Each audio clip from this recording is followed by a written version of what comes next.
Thank you very much, Andrew. Maybe you need to stop sharing the screen. Yeah, excellent. So welcome everybody, morning, evening, or midday.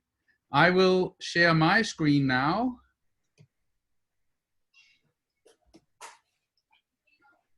Can everybody see the first slide? Andrew? Yeah. Great. Okay. Thank you very much to the Postal History Bureau for giving me the opportunity to talk about the importance of rarity and condition in postal history exhibits. And as you may be aware, your bureau has been working on harmonizing the guidelines over the last couple of years with the other commission guidelines. And basically the wording that I'm now going to present when it comes to rules is rather the revised, still not accepted guidelines, rather than the old ones, but the content is basically the same. So I would like to start out with how the rules define rarity and condition. And basically it says that rarity is directly related to the philatelic items shown and to the relative scarcity of the material, however, not directly the value. Thus, rarity is primarily related to how many examples exist. It is, however, also considered from how broad a perspective the items are rare. And I will get back to this a lot because that seems to be the key aspect of discussion when rarity of postal history items are discussed. It's really from how broad a perspective are the items rare. It also says in the regulations that the jurors will primarily be looking for how difficult it is to obtain the relevant and interesting material in the exhibit. So difficulty of acquisition. How difficult is it to duplicate the exhibit? Has the exhibitor avoided philatelically produced material where possible? And how important are the rare items seen from a broader perspective? And the rules give an example that, for instance, a postal marking of a small town showing the only example known, but of a standard type used throughout the country, would be of less significance than a unique example of a special cancellation type used only at this town. The reason being that if it's a type of cancellation that exists from every town, then a collector of Markopholy of that country could take any rare example of many, whereas if it was a special type unique to that little place, then the exhibitor of the whole country's Markopholy would also need that piece because it is of broader significance. Okay, so another point that is very important to make is that the rarity in postal history exhibits should primarily be considered from the postal history aspect of the item. Why do we say that? Well, it means that a rare rate, route, postal marking is usually more important when considering rarity in postal history exhibit than a common postal history item franked by a rare stamp. So remember, this is not traditional. It is the postal history aspects that we primarily evaluate, and therefore it's primarily the rarity of the postal history aspect of the items. And I would like to illustrate that with an example from Danish philately. Here you see a postal receipt for 3 money orders sent from Denmark to Norway in 1872, which is pre-UPU. Normally, the fee for a postal receipt for a money order was 2 skilling, and this green form cost 2 skilling. However, in this case, the amount sent was so high that it had to be separated out on 3 forms. So now and you have to pay the fee for each form. So basically, it's now 6 skilling, and here a stamp has been used to uprate the form to pay the full fee. That's a postal history rarity because there are only 2 recorded postal receipts uprated with any skilling stamp. This cover is in a way similarly rare. It's a very common rate. It's a domestic letter. However, it's an inverted frame from print 4, And in the sheet, there were 200 stamps. 199 of the frames were turned normally, and 1 was turned opposite. And this is, of course, the rarity of that printing. And there are only 3 recorded usages of this inverted frame on cover. However, this is not a postal history rarity primarily, because it's only the stamp that makes this item rare. The rate and any other postal history aspect shown by the item is common. So in this case, one is a rarity in postal history exhibit, the other one is not. All right, having said that, if an exhibit has a lot of postal history rarities, and then take traditionally important items, such as rare stamps on postal items, largest known franking, earliest recorded usage, mid-frankings, etc., this will also be appreciated in postal history as kind of a spice on top of the main meal. And the main meal is the postal history rarities. But if the exhibitor goes out and find rare usages to show the common rates, the common rules, the common roots, that would of course be considered as a small plus, but they should not be the primary driver of the rarity in a postal history exhibit. The primary driver should be postal history as aspects that are rare. And here is an example of such a thing. So the domestic letter rate in Denmark was 8 øre for 27 years. There are hundreds of thousands of these covers, and they usually look like the top one. There's an 8 øre stamp on it. You can get tens of thousands of these covers. So I, in my postal rate study, in postal history, still need to show the domestic letter rate. It's part of the story. So I don't show the top cover, I show the lower cover. And the lower cover is a mixed franking between the first print of the 4 øre stamp and a stationary cutout in skilling. So it's a mixed currency franking. There are very few of these, and it's also used during the first months. So I try to find something that's special for another reason than the primary reason I show it, which is the rate, when I want to show something common. So that's of course good, but it should not be the primary driver of rarity in a postal history exhibit. So as I mentioned already, when we assess rarity, we need to keep in mind that rarity is both an objective criteria, how many items are known or recorded, but it's also a relative term. And here I would like to point your attention to a lot of exhibits that we see, especially on local and national level, which are exhibits of some village or town, a local area exhibit. Often exhibitors of such exhibits claims that everything is very rare, and that's usually true. It's very rare from that particular village or town. Now, however, in most such exhibits, the items are only rare from this very narrow perspective of this single town, and not from the broader national or international perspective. Therefore, we have to be careful not to give too high rarity points for such exhibits. I will give that, what I mean with relative rarity, I would like to illustrate with an example. So the top item here is the Post Office Mauritius stamp on a ball invitation, and there are 3 of such covers known. There are also 3 covers known of this item, which is an inverted date from the Swiss town of Steffè. And there's also 3 recorded of that. Now, one is a world-class rarity, the other isn't. And why is that? Well, the first is a very famous classical story about why those stamps came to be.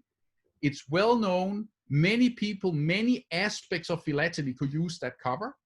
Whereas if you want an inverted date in a cancellation, there are thousands of possibilities from thousands of different towns around the world. So you don't need to have, in particular, this one from this town in Switzerland. So the rarity level, even though the same number of items are known, the top cover is rare from a broader perspective than the lower cover. Here's another example of the same thing. This is the only recorded Danish insured letter sent to any non-European destination before 1907. Insured letters sent before 1907 to and overseas destinations are few and far between from any country in the world. That's not common anywhere. The lower cover here is an insured letter sent to Germany, or from a similar period, and it's the only recorded insured letter showing the 168 euro rate. So if we count, there's one of this rate and there's one of the other rate. However, there's more than 100 Danish insured letters sent to Germany, so from a broader perspective, the lower cover is not as rare as the top cover. So the top one is an international rarity because an insured letter sent that far at that time is rare from any country, whereas the specific combination rate from Denmark to Germany is only rare from a relatively local perspective. And this brings me to 4 different levels of philatelic rarities in postal history that many judges have in mind. They are, of course, overlapping these categories, but we basically talk of world-class rarities, international rarities, national rarities, and local or specialized rarities. And I will now like to discuss each one of these in a bit more detail. Well, a world-class rarity are basically items that most philatelists know without having to read any description. Everybody knows them. Most are famous due to the stamps on those covers, not so much for the postal history aspect they show. And there are very few world-class rarities. And you do not need to have any world-class rarities to get 20 points in rarity in postal history, since no such items exist for most postal history collecting areas. Otherwise, maximum point could only be given to 5 to 10 or 20 different subjects in the world, and everybody else would lose out. That's not the case. And here are examples of world rarities, and I have no descriptions on this page because to many people, these are self-explanatory. The top cover is the Post Office Mauritius stamps to Bordeaux. This is the most expensive philatelic cover in existence, as far as I know. It's also one of the most famous ones. It's in the Court d'Honneur at a lot of different exhibitions. Down, you see a newspaper from Moldova, franked with a huge multiple of the rarest bull's head stamp of pre-Romania. Both of these items are primarily rare because of the stamps on the items. Now, there are classical, well-known world-class rarities in postal history. Here are 2 of them. The lower one is the famous mixed franking between Hawaii missionaries and US stamps. And the top one is a Pony Express cover sent across the Atlantic, and it's also a illustrated envelope to go with it as well. Even without a description, most philatelists will immediately recognize these 4 items as world-class rarities. So we don't need to talk much about those. They don't exist in most collecting areas. So let's talk about international rarities. What are international rarities? They are relevant if you want to have very high scores in your postal history exhibit. These are basically items that are rare from an international postal history perspective. Examples of very rare types of mail, for instance. Which types these are depend on the time period. In early period, a money letter from 1700 something internationally is probably rare from almost any country. If we get to the UPU period, it would have to be something like international money orders, registered business papers, non-mail parcels, things like that. Very strange, unusual types of mail. It can be the earliest or best quality use of a rare and significant hand stamp or a rare and important cancellation. Or it can be cover showing exceptional rates, routes, destinations, and or significant dates. And let me give you a few examples of such items. This is an international rarity. It's an insured parcel sent pre-UPU from Denmark to France. There are very few pre-UPU insured parcel letters sent internationally in general. And this one has the added attraction that it's a mixed franking between Danish postage stamps and French revenues. And there is a postal history reason why this mixed franking has to be there. The international rarities could also be a special mail service that only exists in one place on Earth, something like the Pony Express in the US. This is a very special mode of transportation that you can hardly find from any other place. So it's of international significance. Or a special type of mail could be a registered commercial papers to an exotic destination. The lower cover is a registered commercial papers. Commercial papers is a special type of printed matter where you had to pay at least the 4th weight rate, and it had to be only business-related content. And in this case, you hardly ever see those things registered. And here it's even sent from Denmark to Mexico. So that's something that's exceptionally rare from any country. It doesn't matter if it's from Denmark or any other country. Here is an international UPU money order sent on the 1st of April, 1879. That's the first day that the UPU allowed international money orders. Now, international money orders are rare, and having one from the first day is exceptional. So that is an international rarity from a postal history perspective. And here's another international rarity from a postal history perspective. It's a postmaster provisional cover, but sent across the Atlantic to London. There are quite a lot of rare postmaster provisional covers because the stamps are very rare, but from a postal, but most of them are sent locally.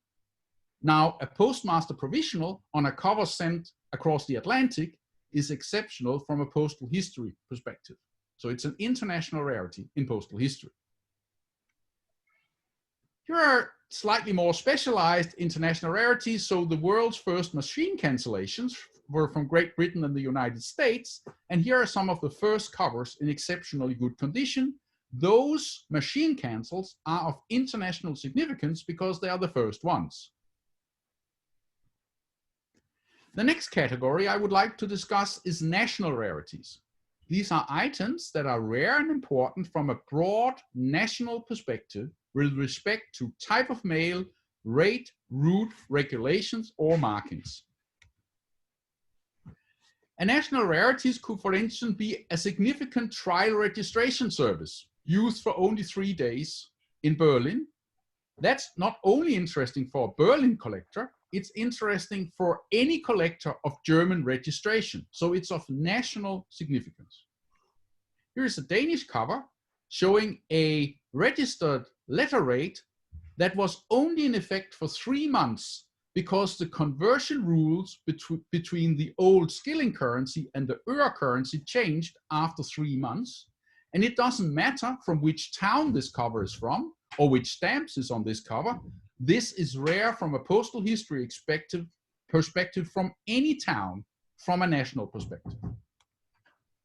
And here is a wonderful military marking from China that again is interesting to Chinese pre-philately.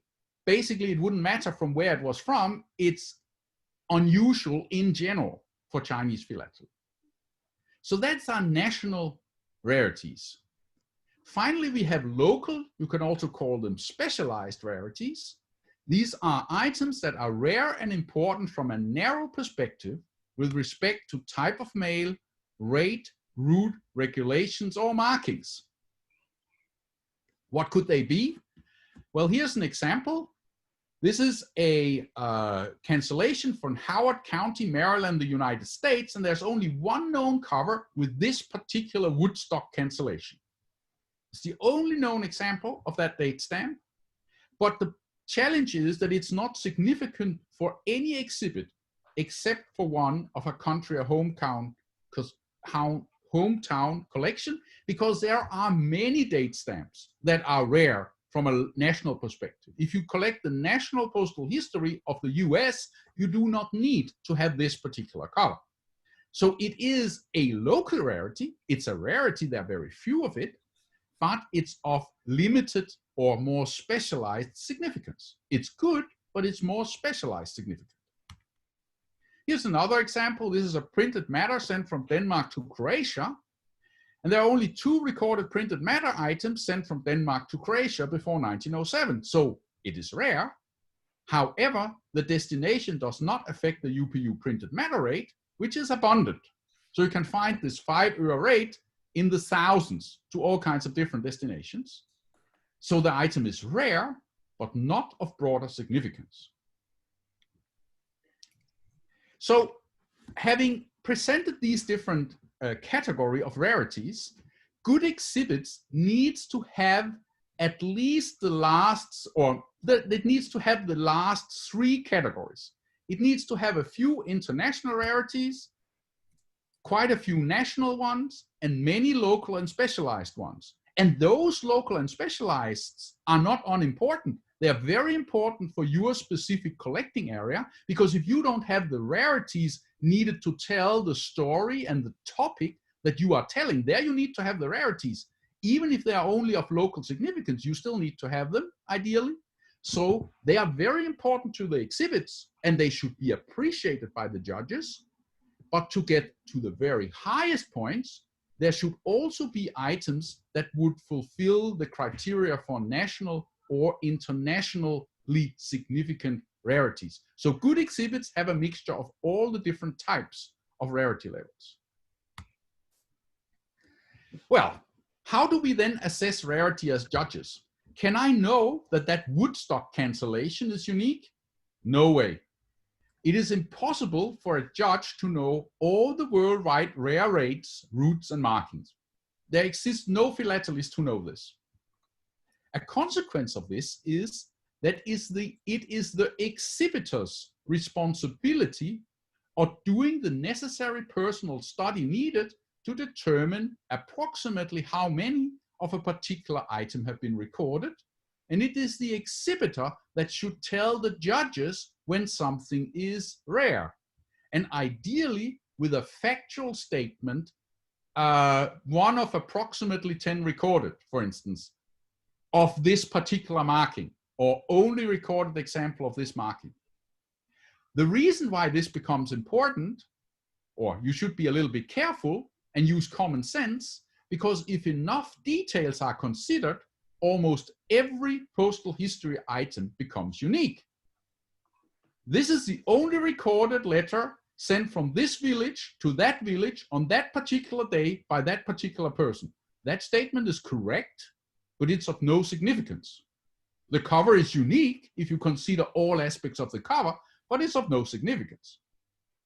So in postal history, it is therefore essential, if you make a only recorded or rare or unique statement, you would ideally need to tell the judges why that, what makes that cover one of 3 recorded? What is it about the cover that's one of 3 recorded? If you don't tell that, it becomes very difficult for the judge to evaluate how significant your 1 of 2 recorded statement is. So when we assess rarity as judges, we also assess, indirectly at least, if the exhibit explains why an item is rare. So you can see that the word, just the word unique or 2 recorded without any explanation is often not very useful. Explanations to viewer should include exactly what is rare about the item. For instance, only recorded cover taking this route, or with this rate, or with this marking.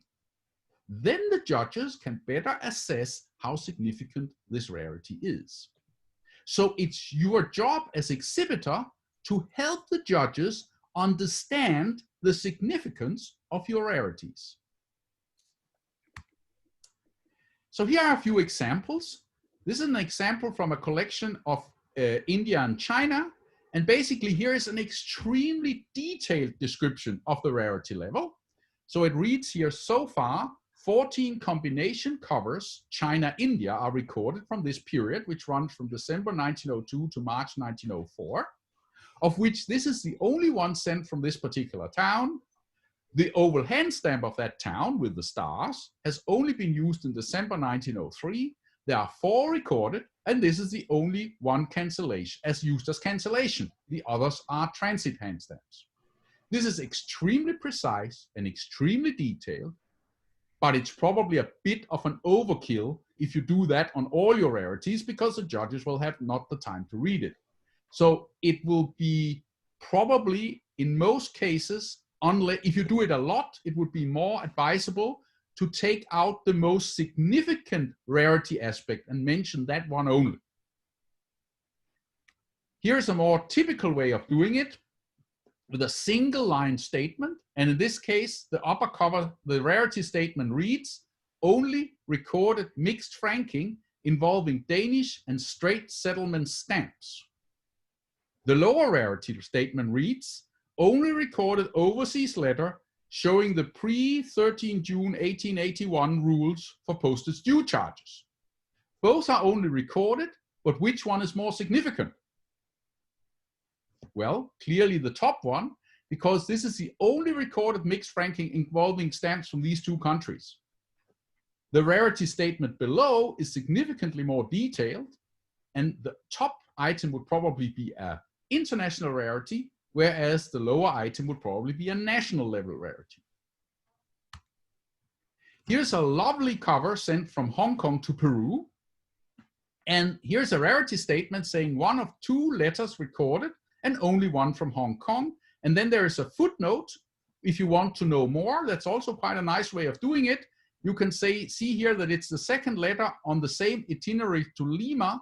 And that one is from Le Havre, France to Lima, and it's illustrated here and here. So you can see that the rarity statement here relates to this particular sailing or itinerary. So what I would think about here is, what about how many covers are there from Hong Kong to Peru in general? If it was my cover, I would maybe think about saying, how many are there to Peru? If there are 10, 20, 30, I wouldn't mention it. But if there are only 2, then I would also mention that maybe. But it really depends, it's personal taste. If it's a study of routes, then the rarity statement here related to the route is of course the most relevant one. And if it would be a more general postal history with rate to different countries, then the rarity statement related to how rare mail is to that country may be the more relevant rarity statement. Okay. It's very important to stress that when we assess rarity as judges, it should be a positive evaluation. We should consider what the exhibit contains. You should look positively for rare items. An exhibit with only ordinary material cannot get high rarity points. That's pretty obvious.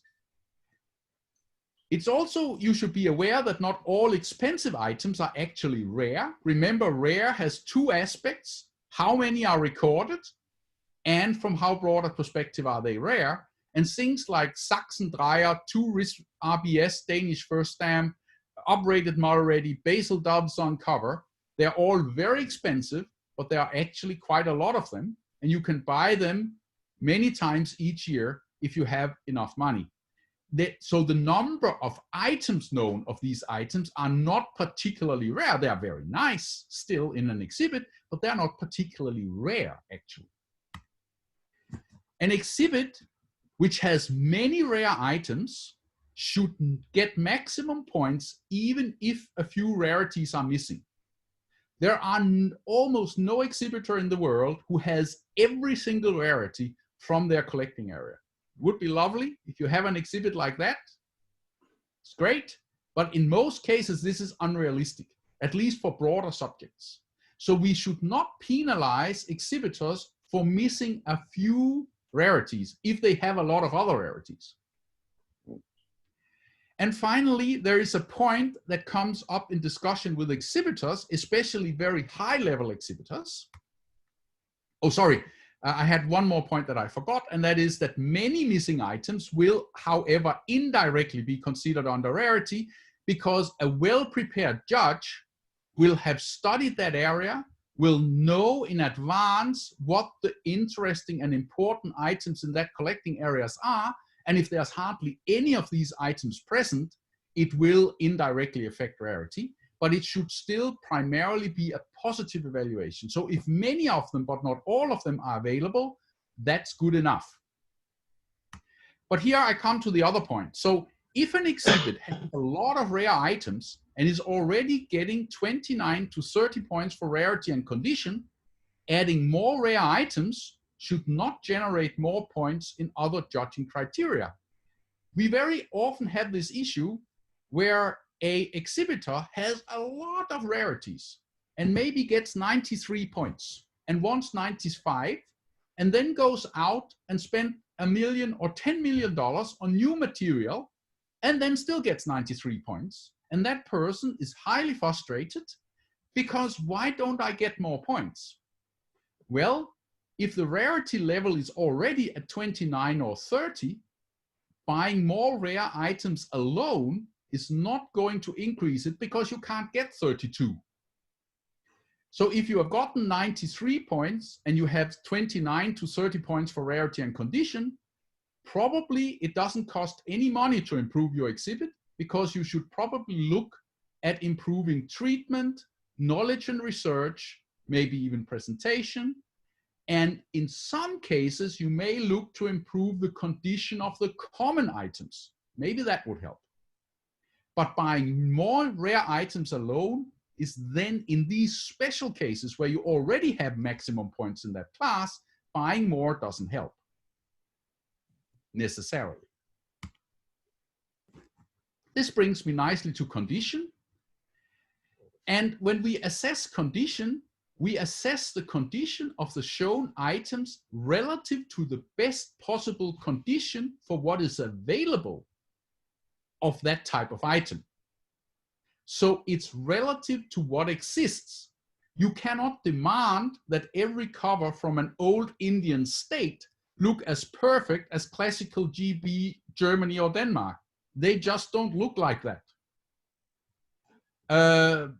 You also have special cases such as disaster mail, disinfected mail, or letters written to soldiers.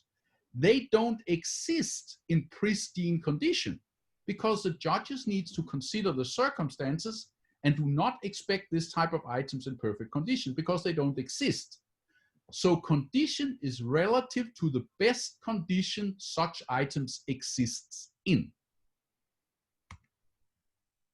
I would like to also give a few pointers to how many points are given for what kind of condition. So basically, most judges start at 7 points. If everything is kind of in standard condition, we tend to give about 7 points. If the condition is better than average, significantly better than average, we tend to give 8 points. And if it's lower, significantly lower than average, we tend to give 6 points. Sorry, I think I said 6 points before. 8 points, of course. 6, 7, and 8 points. And if you look from the local, national, and international levels, then the vast majority of exhibits get 6, 7, or 8 points. But since this is an international audience, there may be the interest of how to get to 9 to 10 points. What would be demanded? What is typical of the exhibits that gets 9 to 10 points in condition? One thing I have noticed is that the common material tends to be in exceptional condition. The rare material is in the best available condition. And if you want 9 to 10 points, then the quality of all aspects of the items are considered. The cleanliness of the item, clear cancellation, nice perforation, well-cut stamps, no ugly stains, no ugly folds. Full points basically require that the exhibitor has taken exceptional care to find the more common material in superb condition. And this is sometimes forgotten. The rare items are very nice, but the common item is the first item the exhibitor ever got, and the exhibitor didn't bother to change the common items. And that usually can make a difference in the general impression of the exhibit. And I'll give you what is top condition. Well, the first slide here is for all classes. Basically, Mint stamps should ideally be perfectly centered with perfect perforations or margins. Cancel stamps should also be well centered, no defects, and with a cancellation that's clearly readable and ideally turned the right way. And postal history items, like this one, should basically be clean with clear cancellations, readable cancellations, and no stains, and so on. And this item is in exceptional condition because it looks like it never left a stamp collecting album, but it actually went halfway around the world in 1894. It's a Danish item that was sent to Singapore, and you can nicely see the arrival cancellation on the front. And it actually went halfway around the world, but it still looks like it never left Denmark. So that's, of course, exceptional condition. I would like to mention no exhibit can have only items looking like this because they simply do not exist for everything you want to show. So you cannot expect people to only have this level of condition. There are some special considerations. Let's get back to the Pony Express. How was Pony Express covers transported? They were put in a saddlebag that was probably not always very waterproof. Then it was put from one horse to the next over in the big Pony Express, thousands of kilometers, more than 1,000 kilometers. For the Virginia Pony Express, somewhat shorter. But basically, they were attacked by Indians. They were holed up by storms. Most of those covers don't look very good for this reason. So most Pony Express covers are repaired, dirty, ripped, shortened, and or they have tears in the envelopes or the stamps are cut into. That's normal, that's acceptable standard condition. Finding Pony Express covers, for instance, without any of these issues is extremely difficult, and the shown cover above doesn't have any of these problems, and that is superb condition for this type of item. Now, I would like to use this cover also to mention another aspect. If you would use this cover in a collection of the town of Aurora, then this cover is lovely because the town name Aurora is extremely easily readable on the right side of this envelope. Had both cancellations been struck like the left one, it would have been difficult to use this cover in an Aurora cancellation because you can't really read Aurora very well on the left side. But you can on the right side, and then it's fine. The point here is that the condition of the aspect of the cover you are using is what you should pay the most attention to, ideally. Another point I would like to make, this is also top condition for postal history, because the overall impression is most important. On this spectacular cover, a couple of the stamps have a few short perforations. However, that does not matter at all for an item like this, because nobody notices whether there is a short perforation on one of the stamps. That's not why it's spectacular. Then I would like to address a point that is also often discussed with exhibitors. And this is condition points for exhibits containing only common material. We often have it with exhibits of modern, very modern material. And the exhibitor, for understandable reasons, says, everything I show is in pristine condition. It looks perfect. We have it for first day cover exhibits. We see sometimes on local or national level, for instance. All the covers are in perfect condition. Why don't you give 10 points?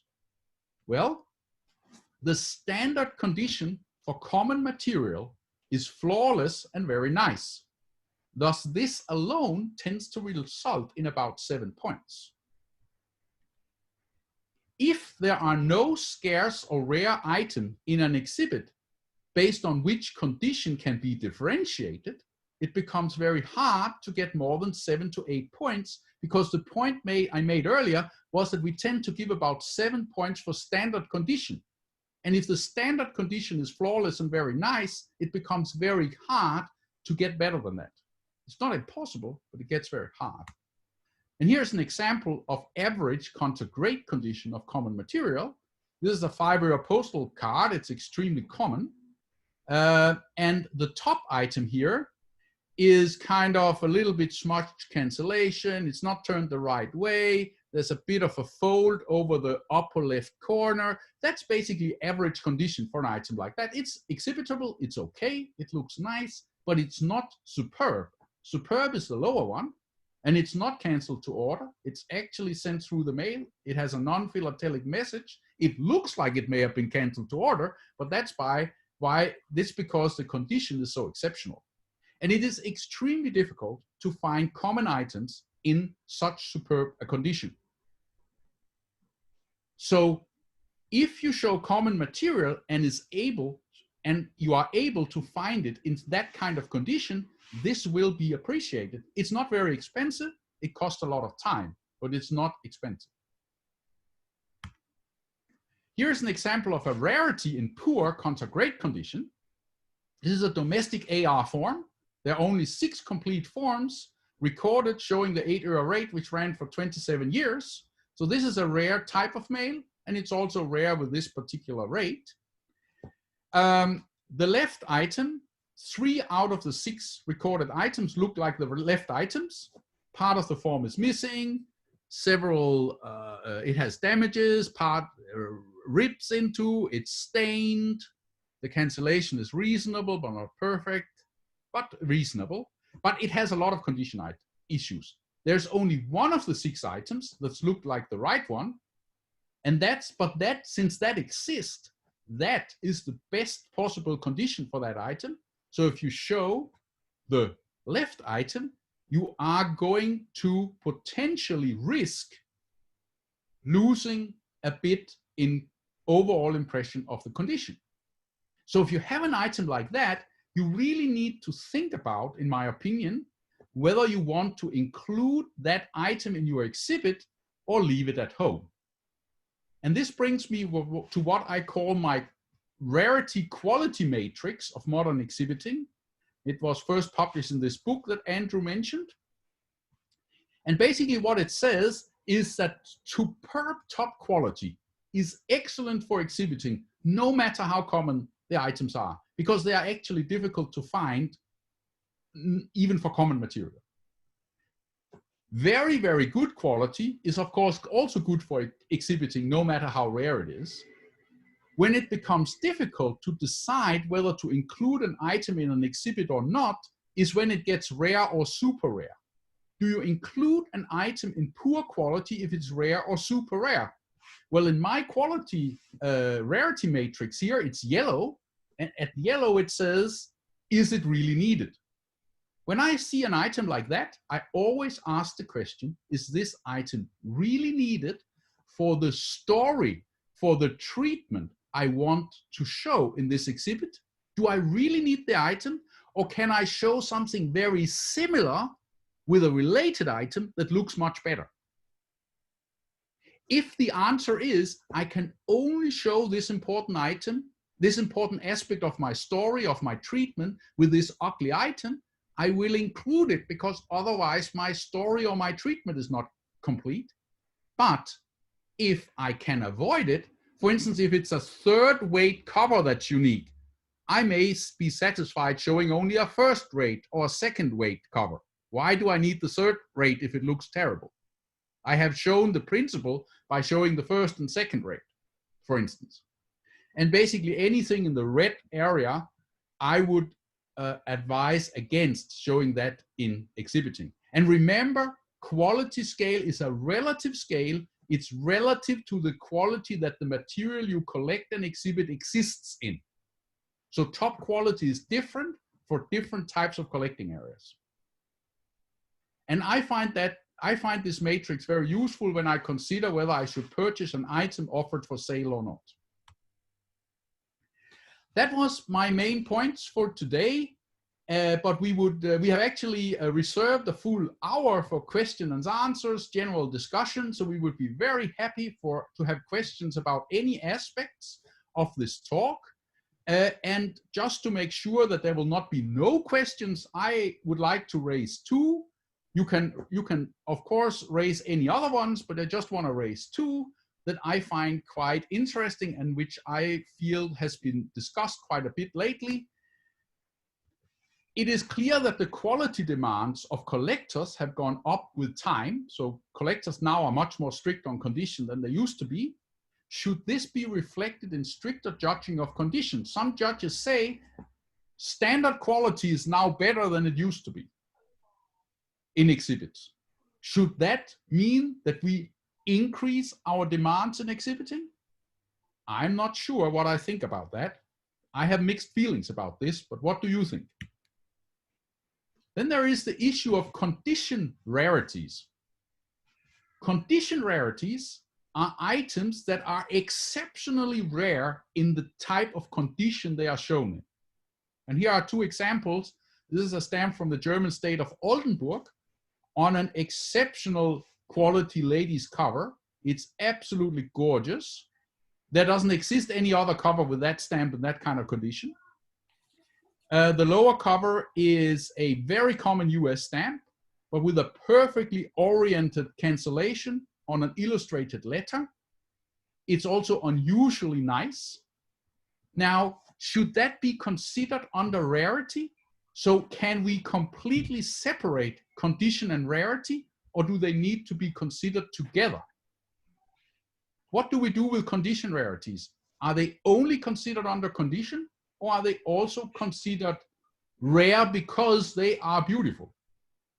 And this is a very interesting philosophical discussion, I think, and I hear a lot of different opinions on these two questions. So with no further comments on my side, I would like to thank you all for your attention, and I will stop. I'll share my screen for a little bit in case there are questions to specific slides, but I will give the word now to Andrew, who is going to be the Toastmaster of the discussion. Thank you very much. Thank you, Henrik. Yes, we have got quite a lot of questions. The first one, I think, Dan Walker. Dan Walker has a question. So can you please unmute him? Yeah. Can you hear me now? Yeah. Yes. Early in your talk, you made the statement, explain why earliest known use is not a postal history criteria, but a traditional criteria.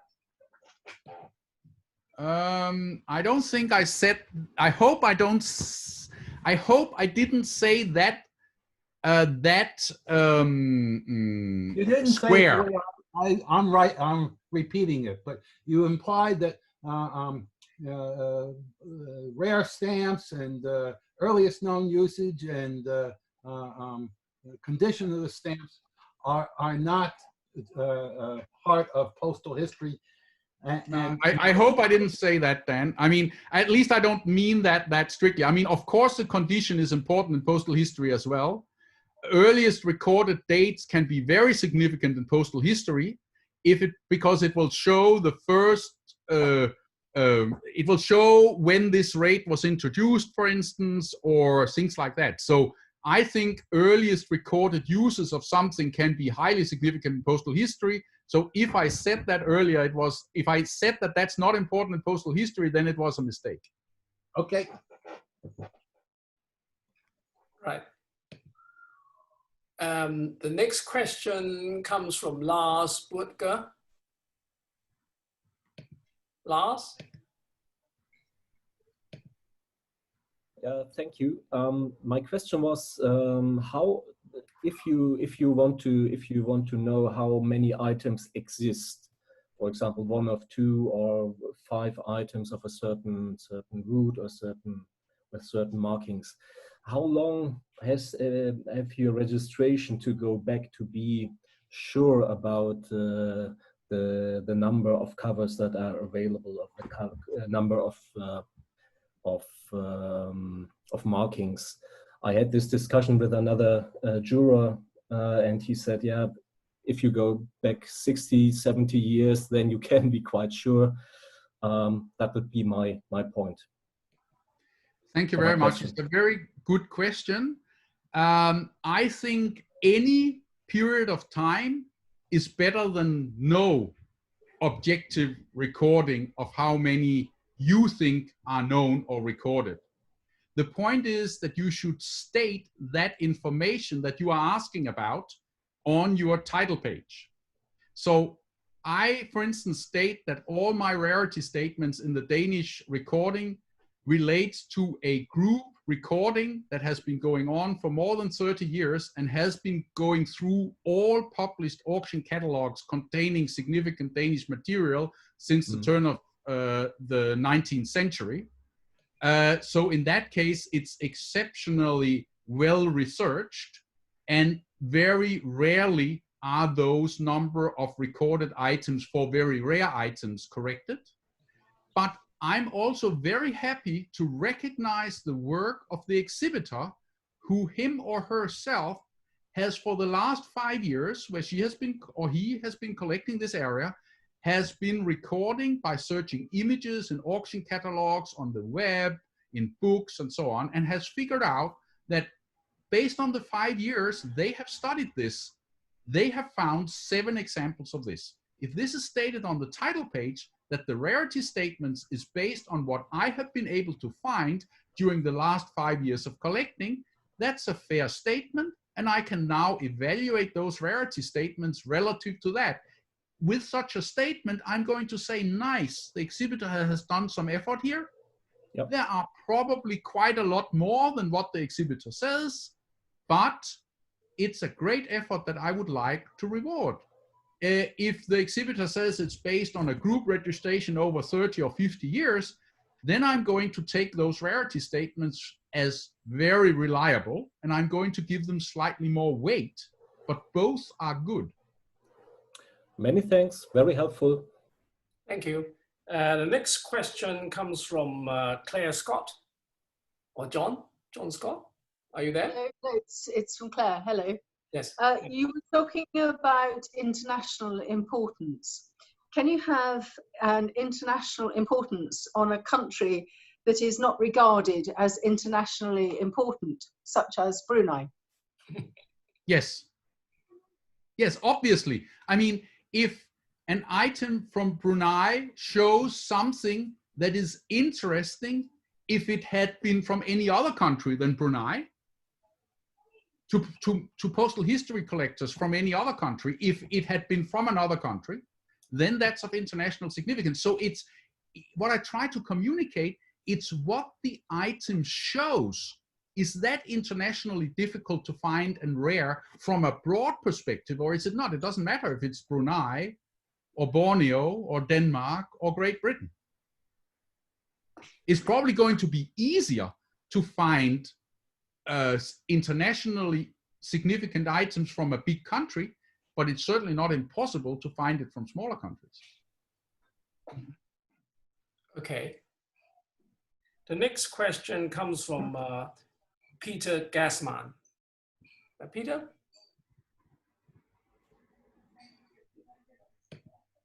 Yes, I'm in particular interested in censorship items. And I was wondering if censor marks can be considered also when looking at the rarity of an item. Of course, censor marking is part of the postal treatment of an item. So of course they can be rare. Rare is whether there are few of them. And there are many censorship markings that there are very few of. So of course they can be rare. When it comes to the significance, then you should think of something similar to what we said of the other items. For instance, censor markings that were some of the world's first censor markings, they would be of international significance, because if you collect censorship of the world, you would want some examples of the very first wars where censorship would be put on covers, for instance. Or let's say censorship was done in a particular place in a very special way that was not done anywhere else in the same way. That would also be something that would be internationally significant, because it would be interesting from a worldwide sensory perspective. So it's really a question of perspective, not so much about the topic itself. So censorship markings, there are many very rare censorship markings. Perfect, thanks. Okay, the next question comes from Eric Shearer. Eric? Are you there? Yeah. I think we heard a lot about how to count and assess rarity. You mentioned the role of literature and that judges have a look at literature. So now there's a situation that some topics are well researched and documented in literature and other topics are not.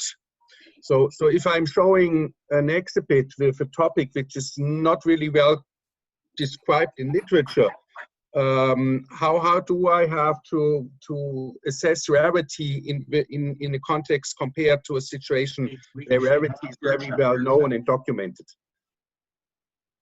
I think the only thing I can say is that it is a great opportunity to do individual research, and I'm sure exhibits like that are often recognized very strongly in the criteria knowledge and research.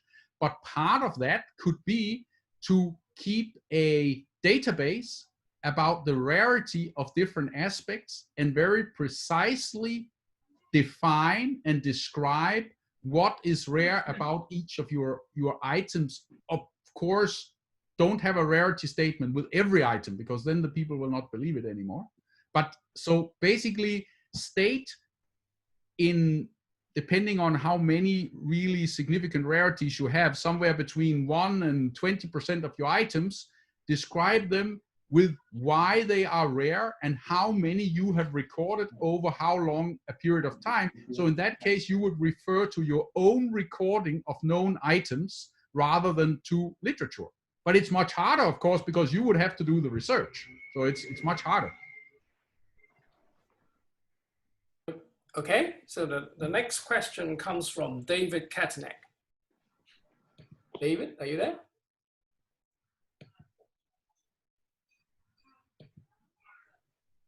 Ah, yes, I found you. Can you unmute yourself, please?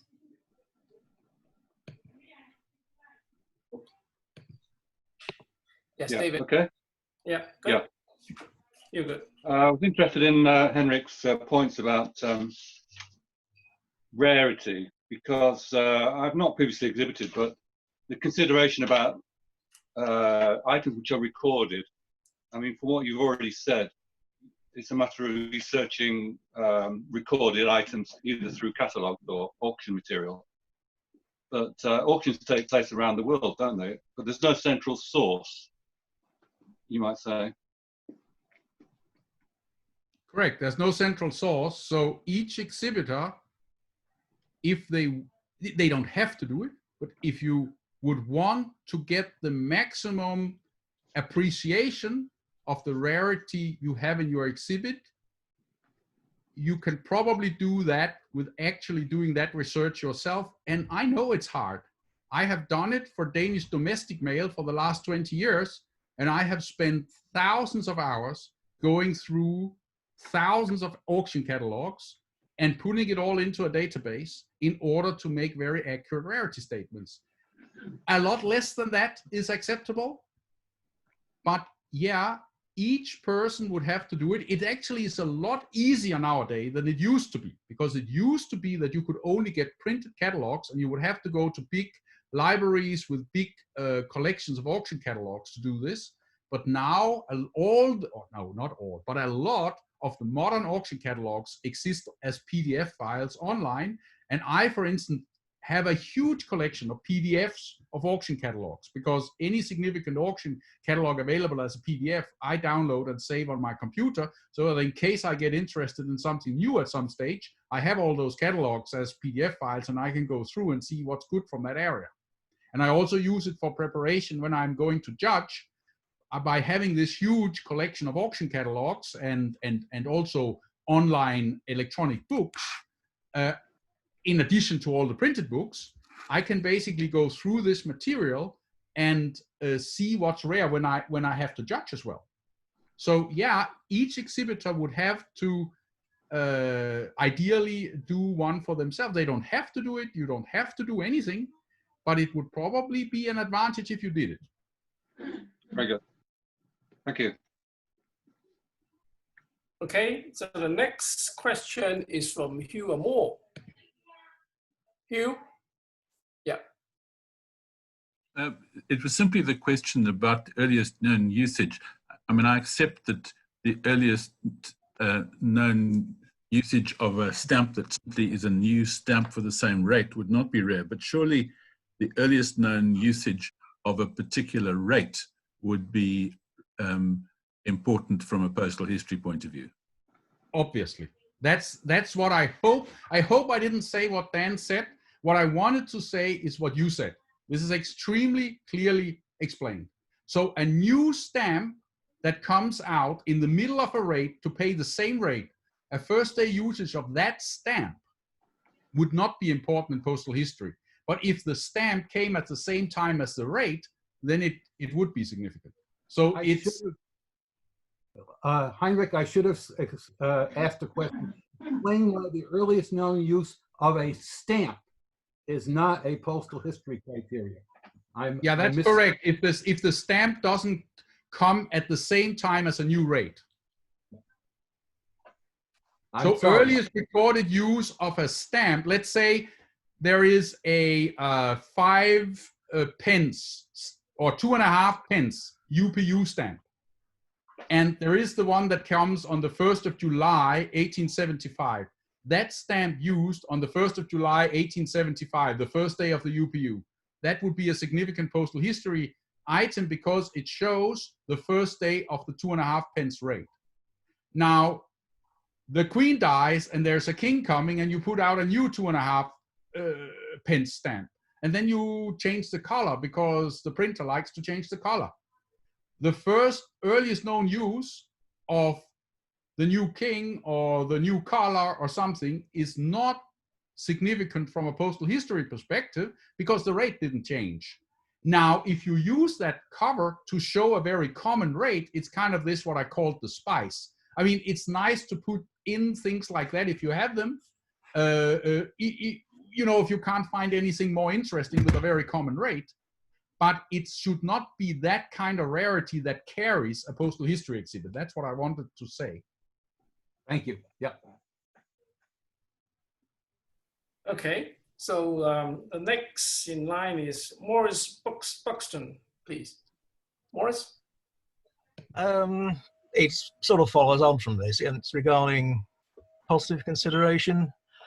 The rules say, or possibly said, and I'll quote it, an exhibit, e.g. of rates, which spans the pre-adhesive and postage stamp eras, but amidst the first postage stamp issues, will inevitably be downgraded under importance and rarity. When those first issues are essentially a footnote in the particular postal history story being told, for example, you're showing Mauritius sea mails, for example, how much of a downgrade might that typically be?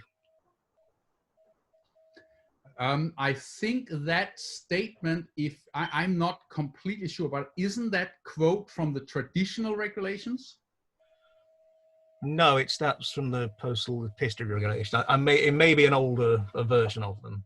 Okay, but I mean, I would say there could be subjects, as you say, if it's maritime mail from Mauritius, then the post office stamps are not important to tell the story you are telling. And therefore, I don't think you need them. However, if you show the rates of Mauritius, and there would be a special rate during those stamps' lifetime, and you admit them, you write, I will show the rates from 1835 to 1900, except the period 1857 to 1859, or whatever. I'm just making these dates up, right? But I mean, the point with that statement is you should not, you will be not getting full points in rarity if you intentionally and unnaturally take out a rare part of your story just because you don't have the items. But if the rates don't change over that period,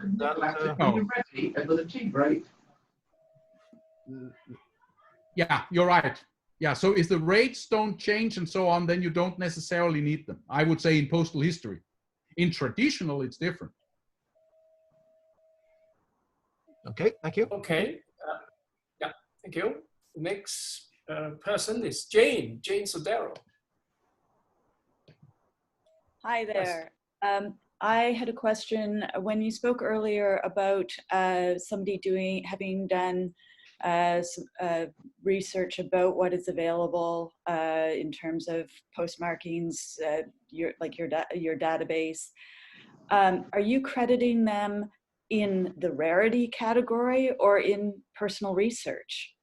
Or is there sort of a balance there that you make? Well, I would say the fact that you have done them, I would give you consideration for under personal study and research. The fact that you have rare items that you can document are rare items, I would credit you for in rarity. So it's two different things. You know, you could have done that study, that database, but not have any of the rare items. Yeah. Then that you had still done the research, so you should still get the credit in knowledge and research. But if you also have the rare items that you can now document are rare, now you will get the credit in rarity, not for the study directly, but indirectly because you get your rarities recognized. Okay, right, makes sense. Thank you. Okay. The next question comes from Per Christian Wallen.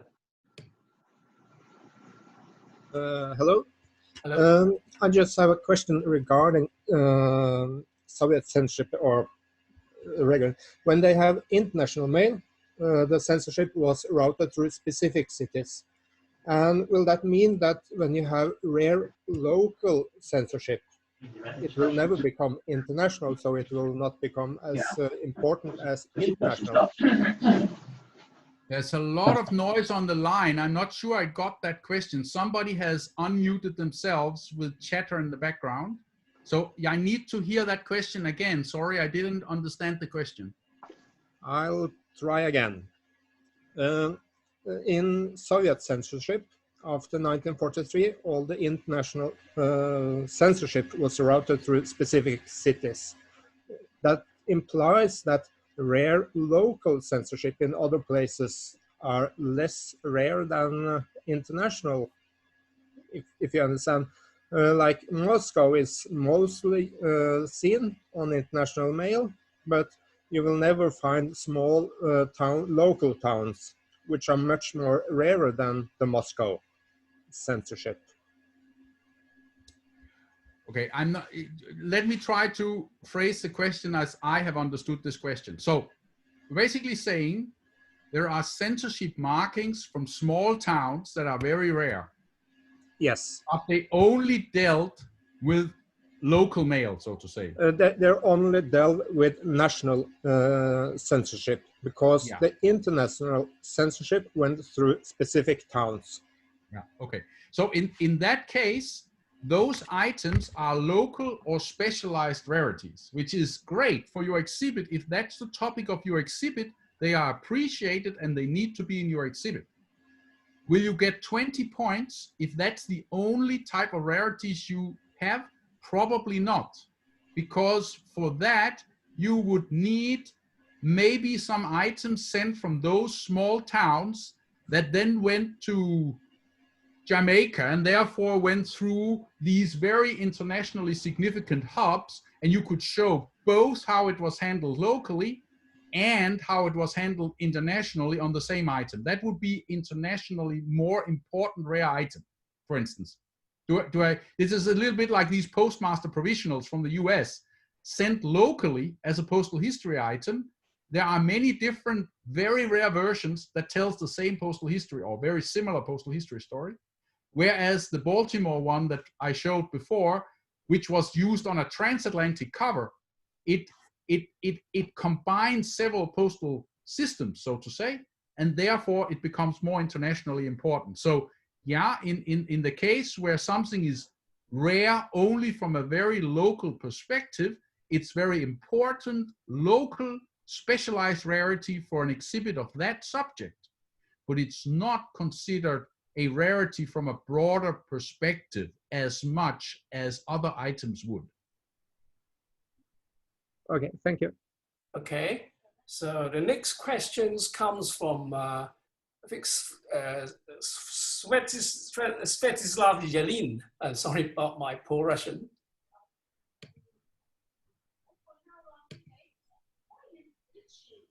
Are you there? Yes. Thanks a lot. I wrote the Jim asked a similar question, so I already got the answer. Thanks a lot. Okay. Thank you. Right. You're okay, right? Yeah. Thanks. Good. Thank you. Okay. So, oh, Dan Walker would like to ask another question. Dan? No, you've already, I revised my question to. Okay. All right. Okay. So, Peter Gassman? Yeah, thanks. Hi again. So you refer to common items, and some of the common items are often not found in auction catalogs because they seem to be common from for example, looking at the country perspective or the stamp that is on it.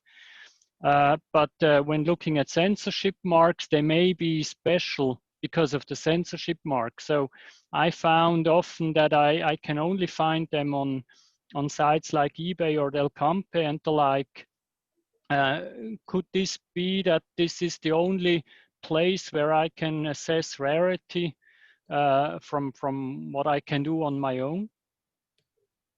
Could be. I mean, if you search on a keyword that would typically be used, for instance, a town name or something in those descriptions, and you do that for 10 years on eBay and Del Campe, you will have a pretty good idea of what's rare and what's not rare in the less than $100 price class, because it's amazing how many different items are actually sold on those channels. So those channels are at least as valuable as many other channels for assessing rarity of many types of items. Yeah, sure.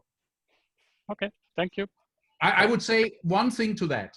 I mean, your rarity estimates will be too rare compared to how rare those kind of items really are. The problem is that to get a good rarity estimation, it's much easier to do for expensive material because they come out as single items on auction.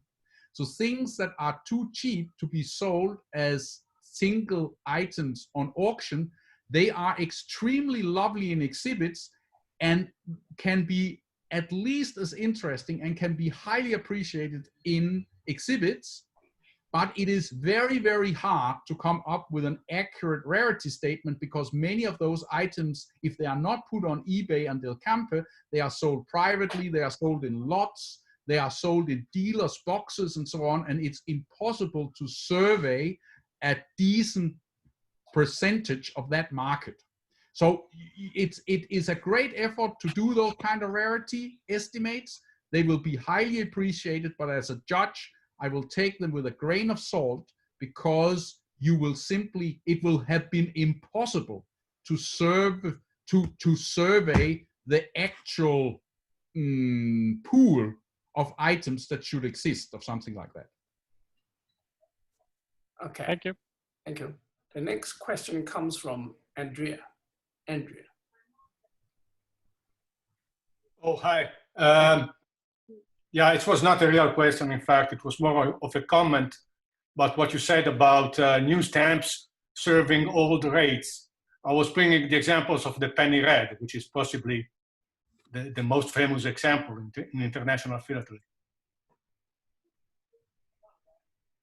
Yeah, sure. I mean, there are many penny red covers that are great postal history items, of course, but an early use of a penny red would be a great item in a traditional penny red exhibit and also considered a rarity in that. But in postal history, from a postal history perspective, it would not be considered as much a postal history rarity as it would in traditional in an exhibit of penny reds. I mean, that's sure. All I was trying to say. No, I understand. Okay, thanks. Okay, thank you. The next question comes from John Scott. Can I begin by saying, thanking you both for the most professional and best curated Zoom presentation I've had yet. My question is, some collectors employ professionals to prepare their exhibits. The research is therefore not personal to the exhibitor. Does that matter? No. And this is clearly stated in the rules. We judge the exhibit, not the exhibitor. And that means that as a judge, we judge what's in the frames, and it's completely illegal to judge who exhibits it, how that person earned their money, how that person got it mounted, whatever. We are judging the exhibit, not the exhibitor. So that has no relevance whatsoever. So can I come back and say that when my wife Claire, who asked the previous question, was downgraded because the judge felt that Claire uses a pseudonym for her Malay name for exhibiting, Kumala Indra, and the judge said that they couldn't give the medal to that particular exhibit because Claire Scott had a better collection. Would that be an acceptable way of judging nowadays, or is that something in the past? I shall not comment on specific previous judging events of which I was not part and therefore cannot really comment on. So I'm sorry, I'll have to refrain from asking that question. But it's funny. Right. Any more questions?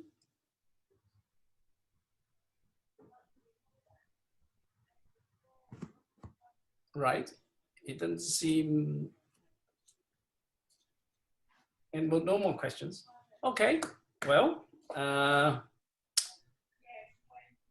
would like to. One more question. All right. Okay. Yes. That's Per Christian Wallen. Yeah, I'll try once more. When you have rarity, does it matter where this information is? Is it from some archive or is it some empirical research if you've been searching through eBay and Del Campo for the last 20 years? Or if you have some specific open sources? I'm not sure I understand the question. Is your question whether the rarity statements are more relevant or believable, whether you have done them or whether they are publicly available? Is that what you're saying? I'm trying to say, if you see in some archives, this cancel was used in January 1943, or if you have the same information from some thousand different eBay and Del Campo auctions, that you see the first date is this date and the last date is this date. Okay, I mean, I'm a scientist, so if you have it black on white from an archive, that date is very, very likely to be the right date. So I will, of course, appreciate that you have been in the archive and found that specific information. I'm going to consider that more accurate than a survey of covers, because you may have missed the first and last days because no covers have survived from those days. That does not mean that I would not appreciate very much, if it's not available in the archive, that you have gone through the trouble on figuring out those use dates yourself. And I think if that's what you have done for all your material and your exhibit, I think you should state that very clearly on your introductory page, on which research your first and last dates are related to. But I think we are moving slightly into knowledge and research now rather than rarity. So I'm sure Andrew will like to comment on things like that when he gives his presentation. Okay, thank you. Then I'll repeat that question on a later session. Okay. Right. Let me see. We have... Andrew, you seem not to have received my question. That's Graham Winters. No, I'm just trying to look for it. There seems to be a lot. Yes, go ahead, please. You mentioned at the beginning the use of frankings as spice. You like to see them, they're nice. Can you translate that into marks at all? Translating individual items into marks is of course impossible, because what you judge is the overall impression of an exhibit. And you cannot kind of come up with some kind of hypothetical situation. The person has this item or doesn't have this item, what's the point going to be? That's impossible to do on a Skype session or a Zoom session, of course. But what I'm trying to say with that is that there was a tendency in the past that in postal history, sometimes judges tended to look for things that are rare from a traditional perspective. And they are not necessarily needed in a postal history exhibit. I can give you an example. I once saw a postal history exhibit of classic Canada. It was called the Postal History of Pence and Cents or something like that. It had on the first frame and a half, the first beaver stamp with the different printings, different varieties, things like that. And basically, and it said domestic rate in Canada, 3 cents. And that was and then the headline was print that, position that, stone that, variety that, 1.5 page. That exhibit got a gold medal in that exhibition more than 20 years ago, and I was shocked because there was no postal history development in that exhibit. There was only traditional rarity, or almost only traditional rarity in that exhibit, and what carried the rarity was the traditional aspects, not the postal history. So what I want to say is that what should carry the rarity in a postal history exhibit should be the postal history rarities. Now, if you are now on the border between 2 scores, let's say 17 and 18, for instance, and then I also have noticed that not only do you have postal history rarities, but when your common items regularly, I see something that's exciting for another reason, for traditional reason, in the more common stuff. And then I said, should I give that point or that point? Then I'll probably tend to go up. And I mean, if we talk 19, 20 points, then I expect you to have looked for the rarest possible version of almost anything you show. And then I would actually want to see things like that added in there in the ideal situation. Yeah, I understand that. It sounds like the Canadian judges should have transferred that Canadian exhibit to traditional. Yeah, except that it didn't have any stamps. So then it would have had a problem of having no unused stamps, no essays and proofs, and so on. So that exhibit would have been very difficult to place in a category where it would have scored very high. So it was stamps on cover, in other words. Indeed. Yeah. Thank you. Okay. So it's an open question. Anybody wanting to answer Henrik's questions on the quality demands of collectors have gone up with time? Should this be reflected in stricter judging of condition? And the other one, which is, are they also considered under rarity or only under condition? Anybody?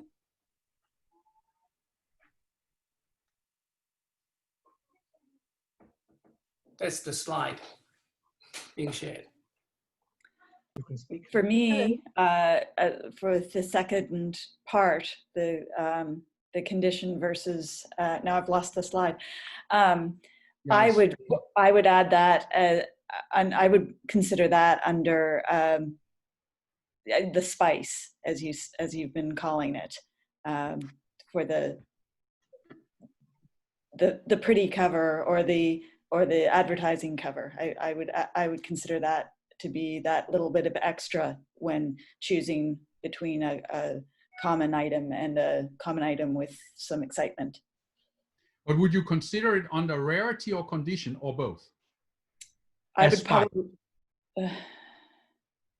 probably look at it as rarity, because I'm not looking necessarily at the quality of the cover in terms of that would be my first impression, was not the quality of the cover in terms of tears and rips and and the placement of the stamp and things like that. Yeah, but I mean, then you are taking the superb condition and pushing it slightly as a spice and rarity, which I tend to feel could be right, you know, because I can tell you that that kind of Oldenburg cover there, the one with the illustrations on, would be 100 times as expensive as a standard one. Yeah. Because many people would want that particular cover and not the second, third, or fourth best. Well, if I might interrupt, that's exactly what's happened. The expectations of collectors have made finest quality more rare, because the almost finest quality material has become less desirable. So it is a rarity, but it's not exactly a postal history rarity, it's a quality rarity. Indeed. Okay, Hugh or Moore wants to ask another question. No, I didn't want to ask another question. I wanted just to comment on the first of Henrik's two questions, whether these things are becoming stricter is right. I mean, I think it is, because certainly in the 20 years I've been exhibiting, judges have begun to look at condition much more critically than used to be the case. Obviously, Chris King will deal with that in presentation in a way that presentation affects us as well. But it was possible to get away with a pretty ragged cover 20 years ago. It shouldn't have been. It isn't now, and that's right. I have a slightly contradicting opinion on that, because I have a feeling that we have a certain tendency that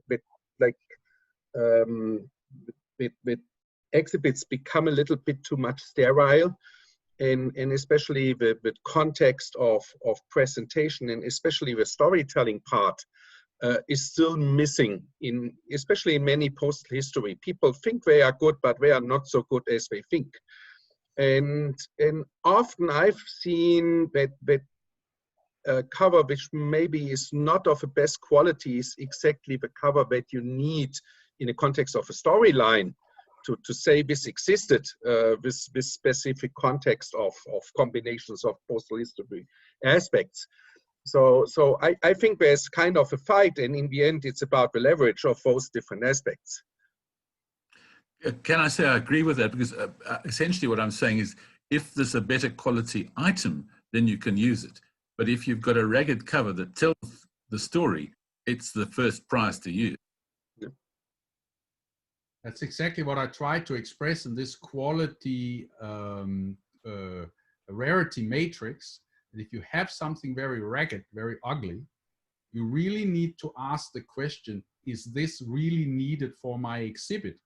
Not for rarity, but for treatment. So, but this is not a seminar on treatment, so therefore I would not go into more detail, but I agree that a ragged cover that shows an aspect that you can only show with that cover, there could be good reasons to include that cover. In the end, it's a balance between whether you think including that very ugly cover will give you more bonus in treatment and knowledge and research than it could lose you in condition. Not in condition of that specific item, but in the general impression of the condition of the whole exhibit. And I don't think a single ragged cover is going to change the conception of the whole exhibit, the impression of the whole exhibit. But if you had 10, 15, 20 of them, it may be the case.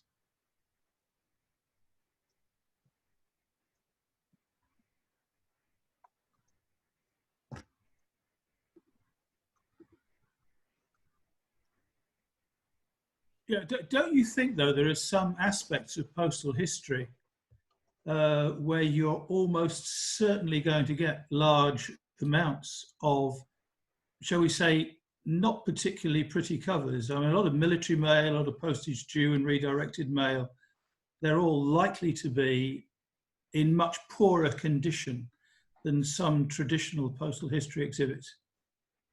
And Indian and you would expect it. Covers are one of those problems. Same problem. Yeah. But that's why I said, I think on the first or second slide, that in the condition section, that the condition needs to be judged relative to what exists. Yeah. So if all the covers you are showing are the best available condition, and there are also rare items and they are also the best available condition, then you should get high points, even though the cover in your military mail area are generally not as pretty as GB lining grade. Isn't there a risk here with postal history, if condition becomes king, that we will see covers being improved to make them look better than they were, and that their history shows that they were? Isn't this a big risk that we're going to run if condition does become king? It has happened for 100 years. But we don't want it particularly to continue, do we? Or do we? No, I personally don't, but I mean, it happens, and it has happened for 100 years.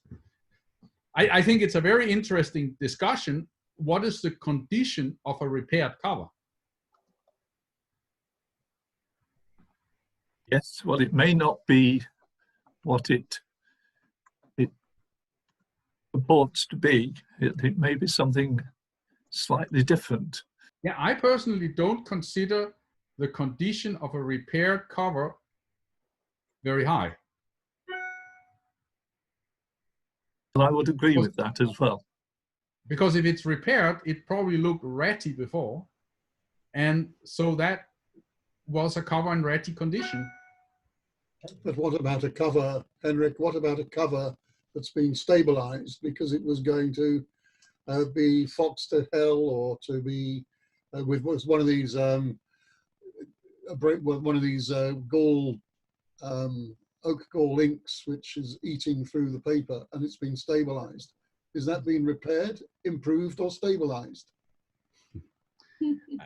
This is an impossible discussion to have, I think, a very square and very definitive opinion on.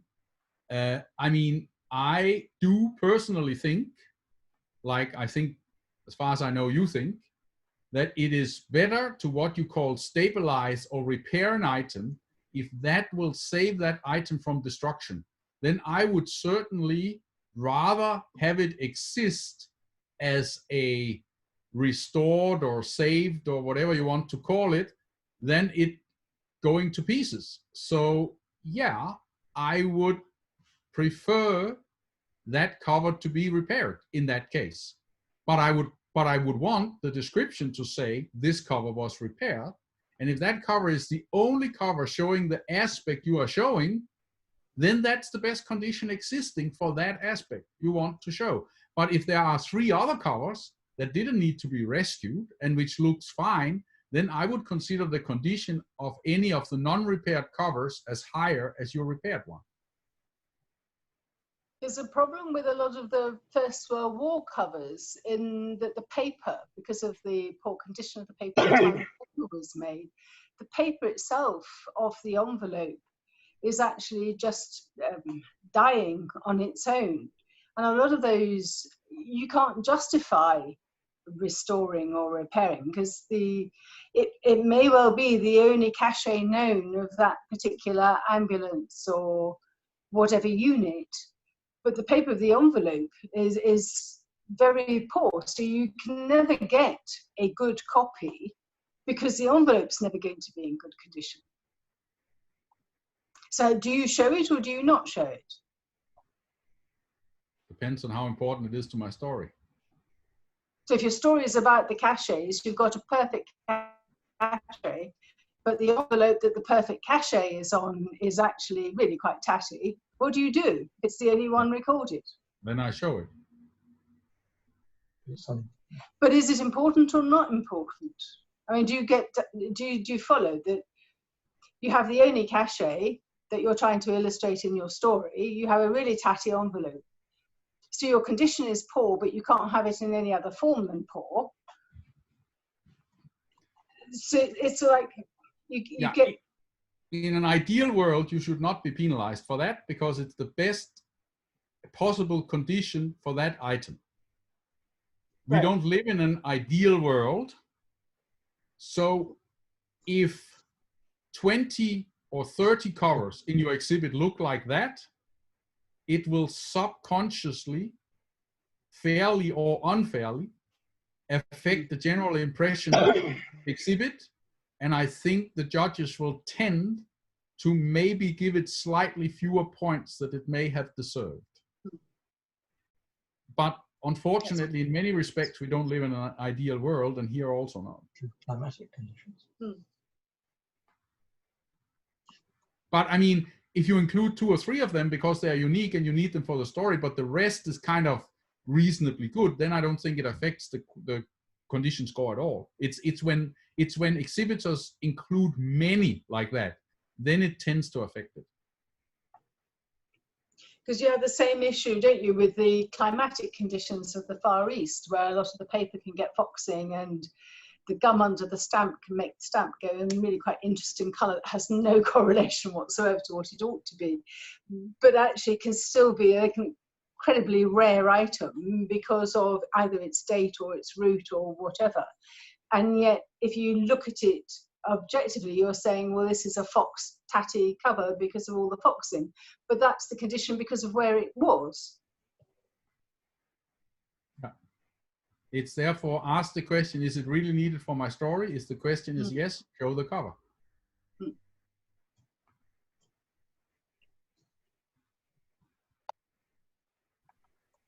You know, judging is of course not,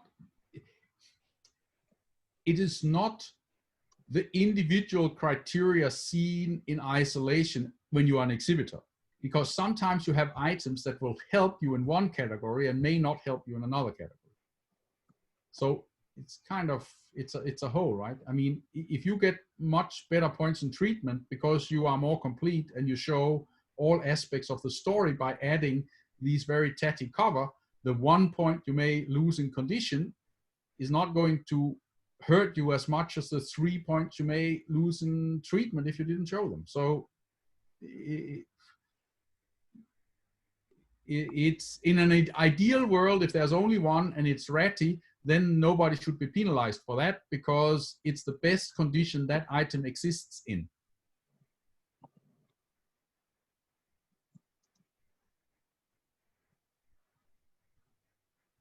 I would say.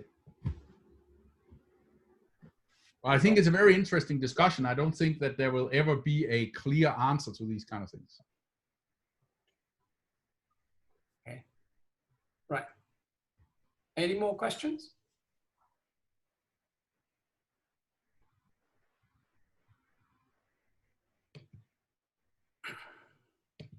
Any more questions?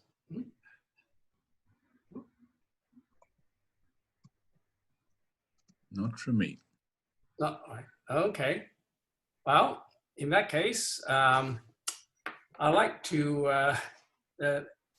run off my evening or your afternoon by saying a big thank you to our speaker, Henrik, for giving us a wonderful, wonderful seminar on the rarities, and it is indeed great to hear that nowadays the rarities in your collection, rarities, the judges are now judge your rarities. They're graded, you know, from the very rare world rarities to international rarities to national rarities, and now you don't have people just coming to ask you, you know, why I've got a branch office cover with only 3 no, why do I not get maximum points for rarity? So and that's a really good seminar. And I also like to thank FIP for hosting the seminar. especially Kelly and Dr. Prokop, who's the Vice President of FIP, for allowing us to use the FIP channel. And they also allowed us to use the recording and put it on the our FIP Postal History website. And of course, I thank you for all the participants. You know, I've been answering emails, giving off the links for the last week or so. You know, every day, you know, I had about 20 to 30 or 40 emails to answers, and particularly on the last couple of hours, I still got about 10 to give the links to people, and I'm so glad that some of them actually turned up. And then last but not least, I really have to thank two people, Chris King and Mike Hoffman of the Royal, you know, for giving me some encouragement or how to run a webliner properly. You know, this is my first time. I never used to do this kind of thing. But, you know, thanks. I mean, Mike really helped. And Chris, of course, you know, he's always my teacher. Chris, say hello. Right. Let me. Hello. Actually, I was just writing to you and to Brakov, saying this is a fantastic model for how the Bureau can reach a wider audience. And by Bureau, that's Bureau with an X. And I mean all the Bureau. And the Bureau meetings can use Zoom. I think we've suddenly discovered, because of COVID-19, that there are ways of building support for all of the Bureau and for the FIP around the world. So congratulations for being the trailblazer. And of course, we are always glad to help. So thank you. And Henrik, yes, thank you very much. I agree with nearly everything you said. Yes. Okay.